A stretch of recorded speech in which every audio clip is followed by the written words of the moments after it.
गेल्या 2 वर्षात 2 शब्द ट्रेंडिंगला होते. ते कोणते? लाडका भाऊ आणि लाडकी बहीण. लाडक्या बहिणीला तर सध्या बेनिफिट भेटतोच आहे, पण आता लाडक्या भावाला सुद्धा परमनंट शिक्षकाची नोकरी पवित्र पोर्टल शिक्षक भरतीमध्ये मिळणार आहे. त्याच्या संदर्भातला नवीन शासन निर्णय आपण इथं पाहत आहोत.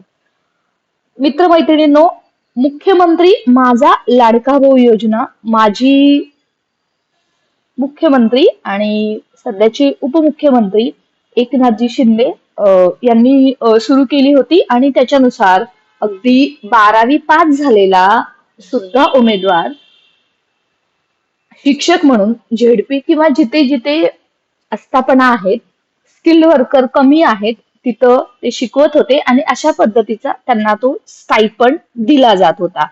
आणि त्याच्या संदर्भातली ही वेबसाईट सुद्धा तुम्ही पाहू शकता. सर्व योजना आजही चालू आहे आणि या सर्व योजनेतील उमेदवारांना वेगवेगळ्या आस्थापनामध्ये ते शिकत असतील, परंतु याच्यामध्ये जे शिक्षक म्हणून काम करत आहेत त्यांचा मात्र लकी ड्रॉ लागलेला आहे. त्यांना मात्र परमनंट शिक्षक सेवक होण्याची संधी पवित्र पोर्टल शिक्षक भरती 2025 मध्ये मिळणार आहे आणि त्याच्या संदर्भातला नुकताच शासन निर्णय पारित झालेला आहे.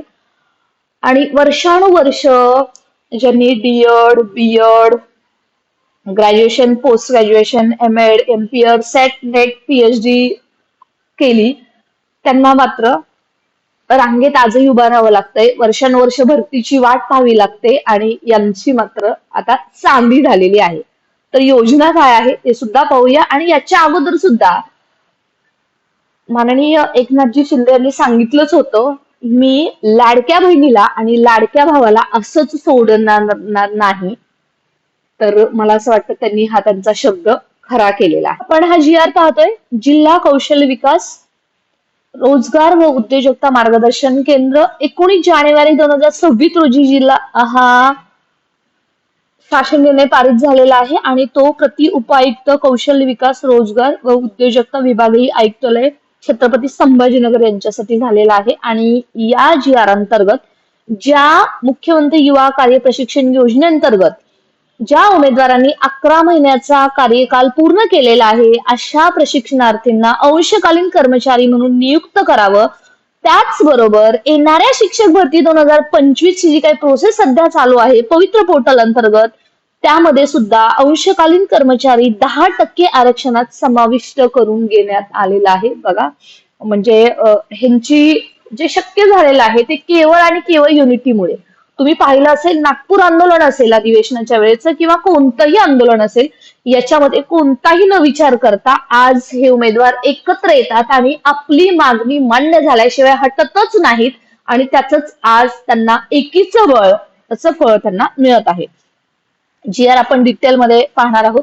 याचे परिणाम काय होतात किंवा जे वर्षानुवर्ष तिथं शिक्षक भरतीची वाट पाहत आहेत त्यांच्याबद्दलच्या भावना तुम्ही या कमेंट सेक्शन मध्ये व्हिडिओच्या नक्की लिहू शकता. मित्रांनो, विषय असा आहे की उपरोक्त विषयास अनुसरून सादर करण्यात येते की संदर्भीय शासन निर्णय 1 व 2 प्रमाणे 11 महिने मुख्यमंत्री युवा कार्य प्रशिक्षण योजनांतर्गत कार्य प्रशिक्षणाचा कालावधी पूर्ण केलेल्या प्रशिक्षणार्थींनी संदर्भ क्रमांक 3 नुसार विषयांकित प्रमाणे या कार्यालयास निवेदन सादर केलेलं आहे. आता बघा, हे जे संदर्भ जो वरचा दिलेला आहे ना 3, त्याच्यानुसार त्यांनी कार्यालयास निवेदन दिलेलं आहे. सदर निवेदनाद्वारे पदवीधर अंशकालीन उमेदवारांसाठी शासकीय भरतीमध्ये 10% समांतर आरक्षण लागू आहे. हे सर्वांना माहितच आहे. म्हणजे 10% समांतर आरक्षणामध्ये आता या अंशकालीन ज्यांनी 11 महिने काम केलेलं आहे त्यांचा समावेश सर्वच शासकीय भरतीमध्ये होणार आहे. तशा प्रकारचे आरक्षण मुख्यमंत्री युवा कार्य प्रशिक्षण योजनेअंतर्गत शासकीय आस्थापनामध्ये कार्य प्रशिक्षण घेतलेल्या प्रशिक्षणार्थ्यांना लागू करावे. तसेच म्हणजे असं हे 10% समांतर आरक्षण आहे, तसं यांना एकतर त्याच्यामध्ये समावेश करून घेण्यात यावं किंवा त्यांना दुसरं 10% त्यांच्यासाठी क्रिएट करावं असं याच्यातून सांगण्यात आलेलं आहे. सोबतच अभियोग्यता व बुद्धिमत्ता चाचणी 2025 उत्तीर्ण झालेल्या युवा प्रशिक्षणार्थींना शिक्षक भरतीमध्ये प्राधान्य देण्यात यावे अशी मागणी केलेली आहे. हे बघा, म्हणजे ज्यांनी टेट 2025 दिलेली आहे, teachers aptitude and intelligence test, जी परीक्षा परिषदेमार्फत घेण्यात आली होती आणि सध्या पोर्टलद्वारे त्याच्यावर संदर्भात कार्यवाही सुरू आहे.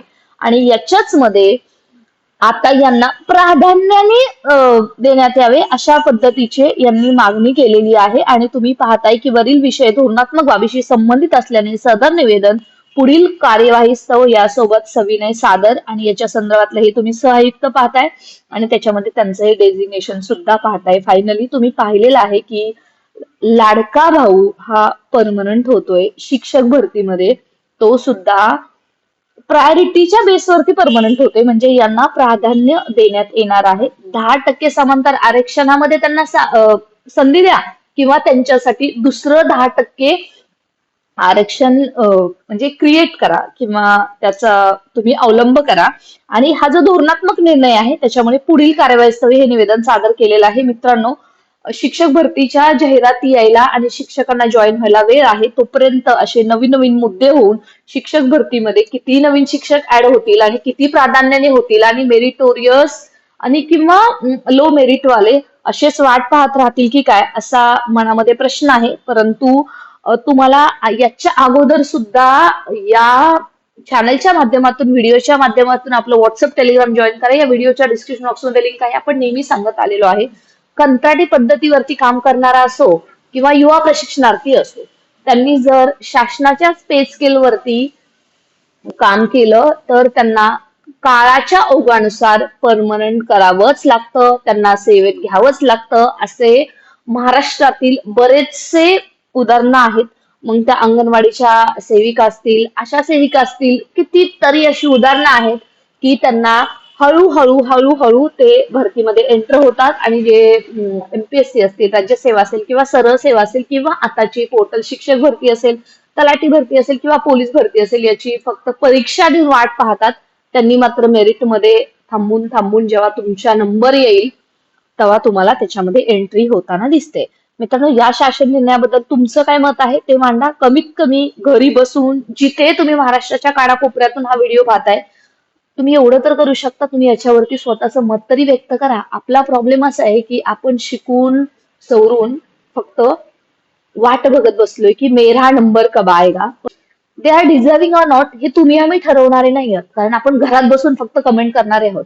They are deserving because they are asking justice for them since many days. तुम्ही पाहिलं असेल, सततची मोठी मोठी आंदोलनं पाहिली असतील आणि आता त्यांना हा न्याय मिळताना दिसतोय. अशाच महत्वपूर्ण माहितीसाठी स्टे कनेक्टेड, सबस्क्राईब करून शेअर करायला विसरू नका. धन्यवाद.